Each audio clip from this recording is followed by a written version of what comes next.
देखिए, देश में आज बाढ़ आई हुई है, आप समझिए, और ये बहुत बड़ा बात है ना। जहाँ आपको मदद करनी चाहिए, कहाँ है वो चड्डीधारी लोग? हैं, बताइए, कहाँ है आरएसएस, कहाँ है बीजेपी? मुझे बताइए, मैं पूछना चाहता हूँ कहाँ है। आज कांग्रेस पार्टी है, सुनो, आज अगर वहाँ भी आप देखो कांग्रेस पार्टी है और हमारे मुस्लिम भाई हैं, वहाँ देखिए आप, ये मदरसों को बंद करने की बातें करते थे, आज देखिए खाना खिला रहे हैं। कांग्रेस पार्टी कितना कर रही है, कितने ये लोग हमारे मुस्लिम भाई काम कर रहे हैं, बताइए।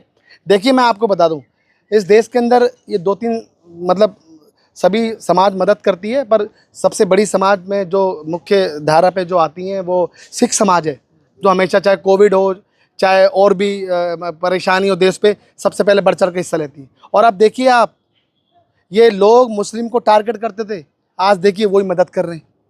आप समझिए, ये कहीं ना कहीं बहुत बड़ी बात है, और इनको ये दिखाना, इनको समझना चाहिए कि आप देश के अंदर हिंदू मुस्लिम का माहौल पैदा कर रहे हो, मगर देखिए ये इंसानियत है।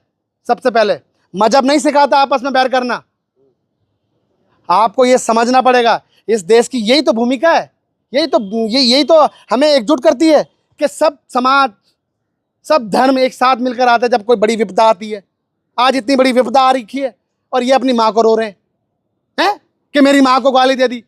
अबे दे दी, तू 20 साल से किसी, तुम्हारी पार्टी, तुम खुद 20 सालों से गाली दे रहे हो आप, हैं? आप कह रहे हो कांग्रेस की विधवा, आप कह रहे हो 20-50 करोड़ की गर्लफ्रेंड। तुम्हारी माँ को कोई बोले तो, तुम्हारी माँ क्या विधवा नहीं थी पहले? भाई पहले तो मैं देश के प्रधानमंत्री को कहना चाहता हूँ कि पहले आपके पिताजी का भी तो इंतकाल हुआ है, वो भी तो एक्सपायर हुए, पहले तो आपकी माँ विधवा बनी। आप दूसरों के बारे में बोल रहे हो, वो तो शहीद हुए हैं, वो तो शहीद की धर्मपत्नी है, शहीद के पिता हैं।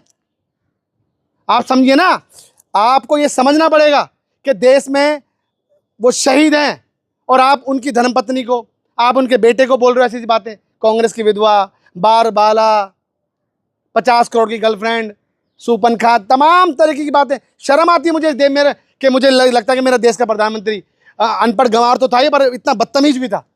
लेकिन जेपी भाई हमने देखा पंजाब, मैं आपको बता रहा हूँ माहौल क्या चल रहा था, डिग्री दिखाने की बात ही पलट दी है। कबूतरों को दाना बंद कर दो, कुत्तों को बंद कर दो, हैं? कुत्तों को दिल्ली से हटाओ। अरे तुम्हें बंद करने वाली जनता, इसको बंद अभी तो जनता ने आपके मुंह पे लिख दिया कि तू चोर है। ये जनता ने लिखा है, 140 करोड़ इस देश वासियों ने लिख दिया कि तुम चोर हो। कौन चोर है? देश का प्रधानमंत्री चोर है भाई। आपको मैं एक बात बताना चाहता हूं, सुनिए। चोर क्यों है, रीजन बताता हूं। आपसे सवाल कर रहे हैं राहुल गांधी जी, जवाब दो। आप सवाल करते हैं निर्वाचन आयोग से, चुनाव आयोग से, जवाब कौन देते हो? आप आके देते हैं या आपकी पार्टी के लोग देते हैं? सीधे सीधे सवाल को जवाब दो ना, कि उस टूटे फूटे घर में 10 बाई 10 के घर में 80 वोट कैसे बन गए, 250 वोट कैसे बन गए? जवाब दो उस बात का। मतलब आपके पास जवाब नहीं है, आप कह रहे हो नहीं, रो रहे हो अपने आप को। अरे भाई, तुम्हारा इस्तीफा देने का समय है, अपनी बातों पे पहले अटल रहो, देश को गुमराह मत करो। सीधे सीधे डेवलपमेंट की बात, रोजगार की बात, शिक्षा की बात, स्वास्थ्य सेवाओं की बात, क्या हुआ? तो जेपी जी आप लोग जेल क्यों भेजना चाहते हैं मोदी जी को? देखो, जेल इसलिए भेजना चाहते हैं कि देश के भावनाओं के साथ खिलवाड़ करिए, चोरी करिए, चोरी। आदमी वोट क्यों देता है? एक वोट आदमी इसलिए देता है कि देश के अंदर सारी सुख सुविधा मिले, मौलिक अधिकार मिले, हैं, जो कि हमारा संविधान हमें इजाज़त देता है। देश के प्रधानमंत्री, पहले प्रधानमंत्री जवाहरलाल नेहरू जी, और उस वक्त हमारे कानून मंत्री हैं, हमारे बाबा साहब अम्बेडकर जी ने वो संविधान लिखा। आप सोचिए, उस संविधान को खत्म कर रहे हैं, दलितों को अपने पैरों तले रौंद रहे हैं ये लोग। ये तो समझना चाहिए हमारे दलित भाइयों को कि आप इनके साथ मत लगो। हमारे मुस्लिम कई लोगों को बोलना चाहता हूं मैं कि इन लोगों के साथ मत लगो, ये चोर लोग हैं। जब भी चुनाव आते हैं नए नए प्रोपोगेंडा रचते हैं ये लोग। आप बताओ, इससे पहले क्या था? दिल्ली के जब चुनाव थे, मोदी की गारंटी, 500 रुपए का सिलेंडर, रुक जाओ, 500 रुपए सिलेंडर, 2500 रुपए का देंगे, अयोध्या के दर्शन कराएंगे। सारे दर्शन अधूरे रह गए। आप कह रहे मेरी माँ के दर्शन करो, माँ को गाली दे दी। लेकिन वो लोग कहते हैं कि बिहार में आपके पास कोई मुद्दा नहीं है, इसलिए मंच से हमको गाली देगी। मैं पूछना चाहता हूँ, आपको पता है वो जो बिहार में जो गाली दी है वो किसने दी है? मोहम्मद रिजवी ने। वो भारतीय जनता पार्टी का पहले सक्रिय कार्यकर्ता है। आपको पता है? चेक करिए। अभी तक क्यों नहीं आ रही खबरें? क्यों, मैं पूछना चाहता हूँ, खबर क्यों नहीं आ रही? अंदर क्यों दबाई हुई है? अगर पकड़ लिया तो बताओ ना कौन है। उसकी फोटो तो वायरल होना शुरू हो गई। आप नहीं भी सुनो, आज के समय ये जनता पूरा निष्पक्ष काम कर रही है। मीडिया भले ही बिकी हुई है पर जनता निष्पक्ष काम कर रही है। तुरंत वायरल कर देना फोटो, ये आदमी पहले बीजेपी का आदमी है। बेचारे दिल्ली में रेखा गुप्ता जी को पिटवा देते हैं लोग। समझिए आप, ये समझना पड़ेगा कि माहौल को डाइवर्ट कैसे किया जाता है। आपसे जनता एक सवाल पूछना चाहती है, डिग्री दिखाओ आप, और खुद आके दिखाओ। रो मत, रोतुड़ू मत बनो। हर जगह रोने का काम करते हो। ये हो गया, वो हो गया, सारे दिन पानी पी पी के रोते रहते हो, गालियां देते रहते हो। अरे खुद आप देखो, आपने जो जनता के साथ जो वादे किए, काला धन, काले धन की बात करो, क्या हुआ काले धन पे? राहुल गांधी जी ने जो जो लाइनें बोली इस देश में और इस सरकार को बताने का काम किया। क्यों एक एक चीज अब पीछे बैकफुट पे आ रहे हैं? किसानों की आय दुगनी हुई, बताइए आप। 15 लाख खाते में आए, बताइए आप। 2 करोड़ रोजगार की कोई बात करता है अब? 500 रुपए सिलेंडर की कोई बात करता है अब? ये 2500 रुपए देने वाले थे हर खाते में हर महिला को। एक भी झुग्गी नहीं टूटेगी, मेरी गारंटी है। तुम्हें श्राप लगेगा, नरेंद्र मोदी जी को श्राप लगेगा, उसकी पूरी पार्टी को श्राप लगेगा। अरे इन गरीबों ने श्राप दे दिया भाई, उन बेसहारा लोगों ने शराब दे दिया जिनके मकान आपने ढहाने का काम करे, जिनकी सियानी सियानी बेटियां आज सड़कों पे सोने का काम कर रही हैं। आप कहते हैं बेटी बचाओ बेटी पढ़ाओ।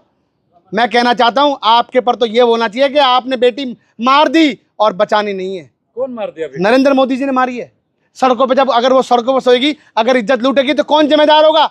देश का प्रधानमंत्री जिम्मेदार होगा और भारतीय जनता पार्टी और आरएसएस जिम्मेदार होगी, जिन्होंने आपने उन झुग्गी वासियों को तोड़ा। आपने एक भी झुग्गी तोड़ने की बात करते नहीं, टूट की सारी झुग्गियां। अगर राहुल गांधी जी बीच में नहीं आते तो झुग्गी बसती नहीं भाई। सुन लो मेरी बात। और राहुल जी ने बोला कि नोटबंदी मत करो, नहीं आतंकवाद की कमर तोड़ेंगे हम। तुम्हारी कमर तोड़ दी आतंकवाद वालों ने। बताओ, पुलवामा हो जाता है, उरी हो जाता है और पहलगाम हो जाता है। कहते मेरी रगों में सिंदूर दौड़ रहा है। हैं? तुम्हारे रगों में, सही बताओ ना, ना कोई सिंदूर ना कुछ, सब बह गया। नहीं, आप सब बह गया। आप वोट चोरी का आरोप मैं कहना चाहता हूँ सब बह गया। अगर आज के समय नरेंद्र मोदी जी के रगों में कुछ दौड़ रहा है तो सिर्फ पानी दौड़ रहा है और कुछ नहीं दौड़ रहा। आपके नेता के तो 2-2 वोट है पवन खेड़ा के। देखिए मैं आपको बता दूं, ये सोचना पड़ेगा उन लोगों को, किन लोगों को, कि अगर जब एक बनता है तो दूसरे को खत्म कर दिया जाता है, कैंसिल कर दिया जाता है। किसकी जिम्मेदारी है? सत्ता में कौन बैठे हैं, इनकी जिम्मेदारी है ना। अब यही चोरी करेंगे तो कैसे चलेगा? आपका वोट कितना है? आप कितना वोट डाल रहे हैं? भाई साहब, एक वोट मुझे, जो मेरा लोकतंत्र जो मुझे आज अगर बचा हुआ रहता है तो कांग्रेस की देन है। अगर इनके पास अगर आज़ादी के बाद अगर इनके पास सत्ता आ जाती ना इनके पास, तो साल 2 साल का वापस दे रहे थे, तुम रख लो। ये लोग ऐसे लोग हैं। क्या है फिर? वो इनकी गलती है कि एक कैंसिल करना चाहिए, दूसरे को अप्रूव करना चाहिए। सुनो, आप सुनो मेरी बात। ये लाइफ में एक बात याद रखना, होता यही है, यही प्रोटोकॉल है। अगर वो दूसरा अगर कैंसिल नहीं करा तो उनकी गलती है।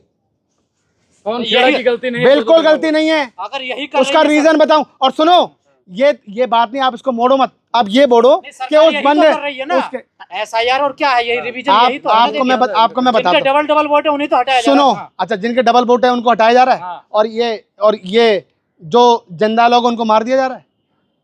हाँ, वो जो बंद क्यों गलती है? अरे एक मैं कहना चाहता हूँ, अगर गलती का कोई पहाड़ है तो नरेंद्र मोदी जी है और उनकी चुनाव आयोग है। सारी संस्थाओं पे कब्जा है। आपको मैं बता दूं, देश को चलाते कौन है? आईएएस और आईपीएस ऑफिसर है। ब्यूरोक्रेट, आप समझो, ब्यूरोक्रेट चलाते हैं। इनका काम होता है साइन करने का, इनका काम होता है पूछने का। अब ये क्या करते हैं? हाँ भाई ये कर दो, उसका साइन कर देते हैं काम। वो बेचारा सोच रहे यार किस अनपढ़ के नीचे काम करना पड़ रहा है हम लोगों को। मैं आपको बता दूं भाई, सुनो, अगर आज तक इन 11-12 साल के अंदर कुछ बना है तो शौचालय के अलावा और कुछ गिना नहीं सकते ये लोग। अच्छा, अब राहुल गांधी माफी मांगेंगे जो गाली दिलवाए हैं? माफी मांगनी चाहिए नरेंद्र मोदी जी को कि उन्होंने देश के साथ खिलवाड़ किया है उन्होंने चुनाव आयोग का और बाकी जो अपनी संस्थाएं उनका दुरुपयोग किया है। माफी मांगनी चाहिए नरेंद्र मोदी जी को, जिन्होंने पहलगांव में 26 लोग जो शहीद हुए उनकी धर्मपत्नी को सिंदूर पहुंचाने का काम किया है। उन्हें माफ़ी मांगनी चाहिए, उनको माफ़ी मांगनी चाहिए कि जिन्होंने देश के साथ 2 करोड़ रोजगार की वादा किया, 15 लाख खाते में डालने का वादा किया। उनको अभी अयोध्या के दर्शन कराने वाले थे, 500 रुपये का सरेंडर करने वाले थे और 2500 रुपये खाते में डालने वाले थे। भाई साहब, अगर आज तक के इतिहास में किसी की गारंटी है तो नरेंद्र मोदी की गारंटी है सिर्फ एक ही बात की, कि वो फर्जी, फ्रॉड और बिल्कुल बकवास गारंटी है इस देश के प्रधानमंत्री की।